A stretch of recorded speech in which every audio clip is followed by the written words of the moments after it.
won't stay long because I think I'm going to get interrupted.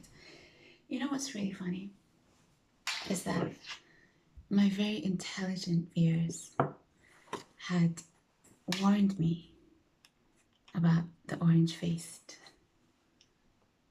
terror. They'd warned me. They told me that he'd taken out Soleimani.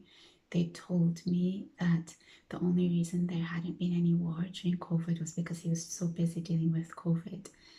And in my positive little bubble, I was thinking that it was going to be fine. He was going to be really great for America. And the reason I was thinking that was because of his anti-war stance, and also because he was so against mainstream media, which I thought was an amazing thing, because mainstream media to me is just the worst. It's just the worst. The propaganda and the BS that comes out of mainstream media has done so much damage. So in that sense, I thought he was going to be a great thing. But when people show who they are, you have to accept and believe what you're seeing. As soon as Soleimani was taken out, I should have known. As soon as he ripped up the UN proliferation agreement, I should have known. As soon as the third nail in the coffin, as soon as he ratchet, is that a word? Increased the sanctions on Iranians, I should have known that there was nothing good that was going to come out of this man. So, to the couple of viewers who did, you know who you are if you're still around, who did try and warn me, I applaud you for your intelligence and awareness. And yeah, it's just regretful that I didn't, at that point, was still hopeful and positive. Now, well, as soon as he came into power, I woke up very fast and very quickly. So I have a lot of empathy for Americans and worldwide citizens who still haven't woken up. Because if someone like me, with the knowledge that I have and the awareness of the Middle East that I have, was able to see him in a very positive light, then you can't really blame Americans for their lack of understanding or awareness. But we're now at a stage that if you haven't woken up, then something is seriously wrong. That's the first point. The second thing is, yeah, as soon as he did these three things, even the first thing that he did, I should have known who was supplying his diapers and his Pampers. The mistake that the Iranians made has been to go into a second round of negotiations with these people. I've always said to you that there are no third chances. I give first chance. I even give second chances. But the third chance, there's absolutely no way. And I heard today, or I was reading today, that the Americans are trying to pull them back into another round of negotiations. Are you actually serious? The Iranians and Persians, they might be pure-hearted. They might be somewhat naive because they come from a good place. But let me tell you that the Persians and the Iranians are not stupid people. They're highly intelligent people. And if they were to go into a third round of negotiations with America, then I really don't know what to say. Because when a lying, genocidal, dishonest, thieving, warmongering maniac shows you who they are time and time again. I read a stat the other day that in their 350 years of being in power, there have only been 16 years where they haven't been attacking other countries.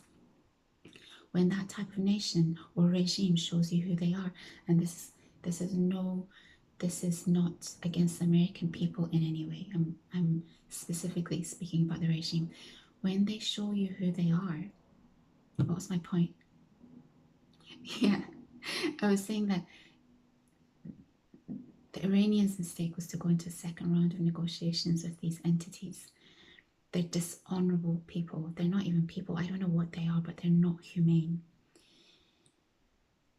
and they're bringing shame to the ordinary American person.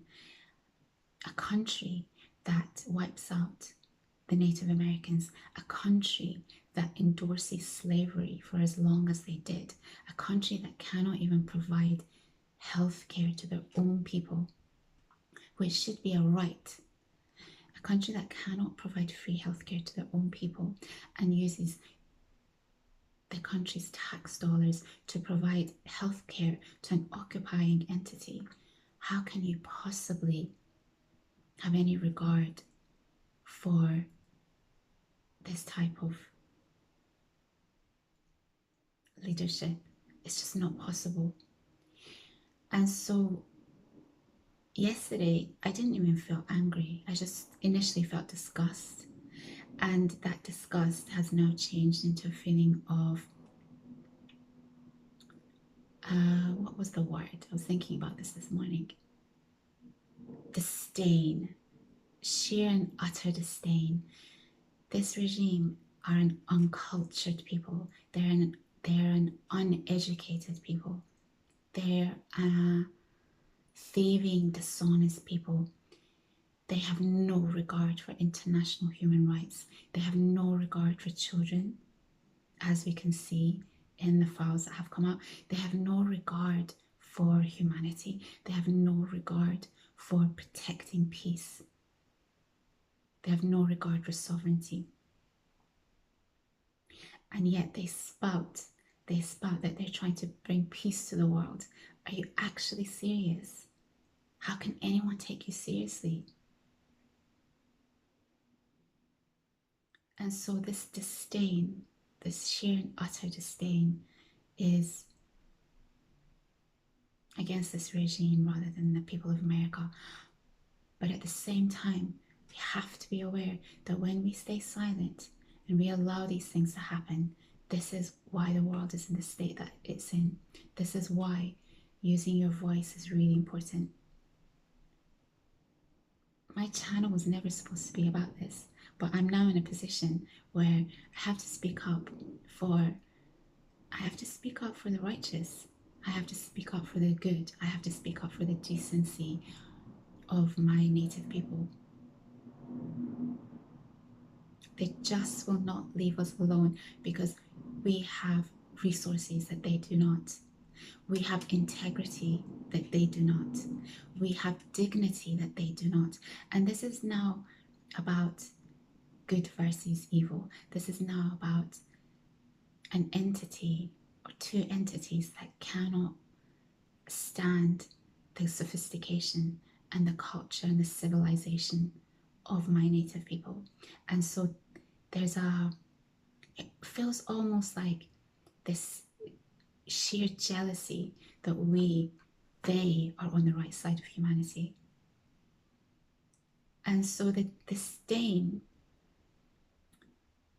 is a much better emotion to have than anger, because anger doesn't solve anything. Neither does shame. I've read a lot of comments from Americans who say that they feel shameful. Well, good. That's an honest emotion to have, but it doesn't do anything. It doesn't do anything. Americans need to educate themselves about the world. They need to educate themselves about how their tax dollars are being spent. They need to educate themselves about who's actually running their country. And once they start speaking louder and more vocally, then things will change. So I wish nothing but peace. I wish nothing but prosperity. And I wish nothing but the saving or the maintaining of lives in Iran. And yeah, that's really all I want to say about that at the moment.